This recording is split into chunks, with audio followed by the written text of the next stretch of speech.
All right, today we've got a really interesting voice joining us. Jack Dillon, a longtime golf industry operator, writer, and commentator who spent decades around the business of golf.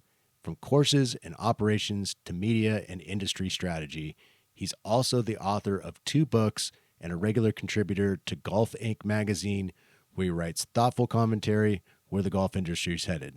Jack also runs youdon'tknowjackd.com, where he shares his perspective on trends shaping golf, from participation to player development to the economics and culture of the game. And that's exactly why I wanted to have him on today. Think of this as Jack's column, in my opinion, but in audio form here on the Golf Podcast USA Network. We're bringing in smart voices from around the golf world to give their honest take on what's really happening in the industry. Today, we're talking about what the golf industry might be getting wrong right now and how courses can stay connected to their golfers even after the round is over, and what the next big opportunity is with the millions of people now playing outside of traditional golf courses. Jack's perspective is particularly interesting because he spends a lot of time thinking about the long-term health of the game, how to welcome beginners, how we keep them in golf for the next 18 to 24 months, or even longer, how the industry can build stronger relationships with golfers instead of just hoping they book another tee time. So with that, welcome, Jack, to the Golf Podcast USA Network. We were both at the PGA show. What is the one thing you think the golf industry is getting wrong right now? I wouldn't say it's right now, Brett, but I'd say for a while, what we tend to get wrong is that we don't have a real solid connection with our guests, our golfers, and sometimes that just doesn't work because a lot of the new golfers over the past 5+ years are just not acclimated to the game as a lot of us were as kids, and even later on. And it when you're not connected to something, when you come in and out of something and you don't feel comfortable, that's the easiest way to go away. And the most important thing over many, many decades that I can tell you is that we need not only a grand number of players today, but we need to nurture that number so that the game continues to be healthy and then continues to offer growth for not only the millions of people who work in it, but the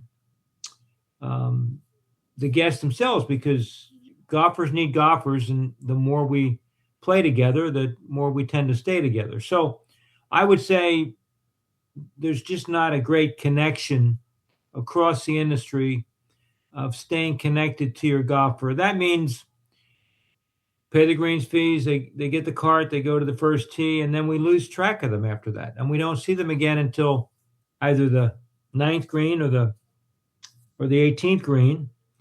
And then they go away. And we hope they book another tee time next week, and maybe they do and maybe they don't. But in my opinion, there needs to be a much different way, especially with technology today, a much different way of not talking at golfers, but communicating with golfers and keeping the interest up. Is there anybody out there that's doing it particularly right? I can't give you specifics. I'm sure there are, because obviously there's a lot of great golf professionals, a lot of great general managers and operators. I think it's more of a one-off, though, Brett, versus across the board. And there's a few pockets of disconnect. I would say there's more the other way. And again, in my opinion, from what I've seen, not only recently, but over time, because we've had too many times in our industry where we were overbuilt and we didn't have enough golfers, too many white spaces on tee sheets. That's not the case today, and that's wonderful. So I just think overall we just need a more of a systemic way to communicate sincerely and personally with our customers. What do you think the most misunderstood trend in golf is right now?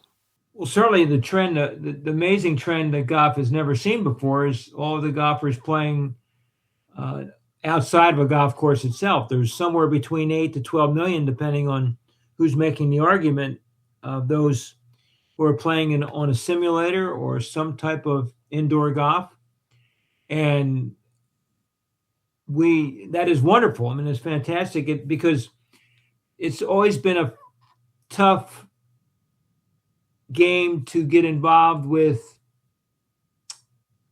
for the first time because it's so frustrating. And if you're a beginner and you're playing with three people who've been playing for 20 years, you are certainly a fish out of water. So this is great where people can connect inside. They can go to a comfortable bar or club or wherever and play with friends or their spouse or their kids and have a good time. And without 4 or 5 dozen people standing behind you on the first tee, waiting for you to hit it somewhere out in the woods and getting out of their way. So that's a great change in the opportunity. Now, the thing that we have to do as an industry is hold their hand and get them to try the game on the golf course and feel what that experience is like and what nature's like. And because obviously it's golf, but it's not golf when you're indoors. I think indoor golf is a great way for beginners to start in golf. And I heard an interesting statistic at the PGA show about how indoor rounds have actually surpassed outdoor rounds for the past 2 years in a row. That's correct. Do you think there's a way to bridge those two worlds together, the indoor and the outdoor golf, keeping players playing? Yeah, I think that's a great point, Brett, and I think there's a real opportunity there. But I think it comes down to all the added value things that the game can do, from the golf manufacturers to the golf course owners to the management companies to off-course stores. If everybody could pull together, I know this is a little bit wild, but pull together a budget to get new players really acclimated, and not just acclimated at a start. But the other next frustrating point is, okay, how do I keep Brett or Mary or Sue or Jim in the game for a couple of years? Because that's really the hump. If it doesn't matter what that beginner does in the first few weeks, what really makes a golfer is if they become that lover of the game over a longer period of time. And again, 18 to 24 months. I once worked for a business president that said, if you can get a new golfer to play 4 times in their first month in the game, they'll become a golfer. And I hung on to that line, and it's there's a lot of legitimacy to it. Now, that's very old, and obviously, as we just talked about, there's a lot of new ways to get in the game. But there needs to be that other way where I'm not only getting you to play, but I want to teach you the game, because bad habits form and good habits also form. So it's important to get the teaching professional involved, because if I can become a better golfer, I'm going to play more. There's an old line that says, if I play well, I play more, and if I play worse, I play less. And you'll make excuses to play less. So if we can, A, make it comfortable to get involved on the golf course, and B, teach that person with professional lessons to play over a long, and they can be group lessons. I'm not asking golf professionals to give up $75 of their time to give no charge lessons, but there's a way that you can take that new player and inject love and sustainability into that person through playing better. And I think that's another kind of, in my opinion, disconnect. I think golf is really hot right now, and I'm sure you would agree. Yes. If you're running a course, a brand, or a media company, what's a move you would make in the next 90 days?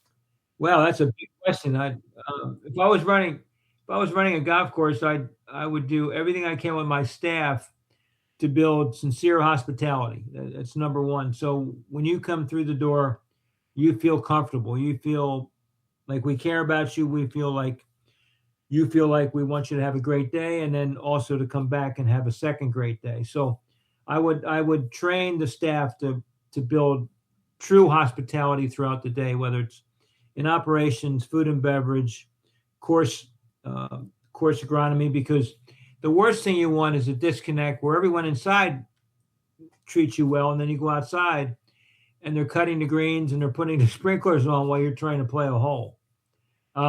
So it's a total 100% effort to get everyone hospitable to your day of golf. So that would be number one. Number two is I would learn more about you. And obviously, again, through technology, we can do that. So find your likes and dislikes so that just like at a nice restaurant, when you come into the restaurant, they know the wine you like, the food you like, the way you like your steak, etc. So we want to bring those same hospitality features, in my opinion, to the golf course.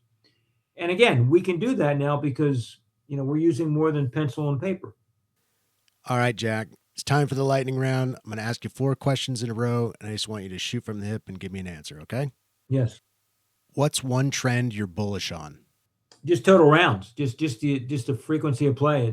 Tee sheets are no more longer white on a tee sheet. So it's amazing. What's one trend you're tired of? Player development questions, because we don't need players. We need sustainment. We don't need to build new players. What's one undercovered story? Women's and little girls golf. One prediction for the next 12 months. That a lot of the new brands that have joined merchandise in the industry will go away. They can't be sustained because if the economy has another hiccup and oil goes up again, there's just so many new brands that there's just not enough room on the shelves on the golf course shops. Really appreciate it, Jack. If someone was to learn more about you and follow your work, where would they go? Well, they can find me on LinkedIn. They can certainly find me on LinkedIn. They can also find me at Golf Inc. golfincmagazine.com. I write an article right now fairly frequently because I'm working so many hours at the magical place, the most happiest place on turf, I should say. So either golfincmagazine.com or LinkedIn. Well, Jack, if this structure works easy for you, I'd love to do it once a month if you're open to it. Yeah, it would be fun. I'd appreciate it. This would be great. I'm happy to help you, Brett. Jack, really appreciate your time today, and I'm looking forward to making this a regular In My Opinion segment. Hope the rest of your week goes well. Thank you. Have a great day. All right, everybody. That was Jack Dillon, 2-time author and contributor to Golf Inc. magazine. If you enjoyed that conversation, we'll link Jack's work at youdon'tknowjackd.com and his commentary at Golf Inc. in the show notes. And remember, Golf Podcast USA is America's only local golf podcast network with shows covering golf in all 50 states and beyond. If you want to find your local show, just Google your state and the words Golf Podcast. Chances are you'll find us right there. You can also explore the entire catalog at golfpodcasts.org. I'm Brett Smith. Thanks for listening, and always remember to tip your cart staff.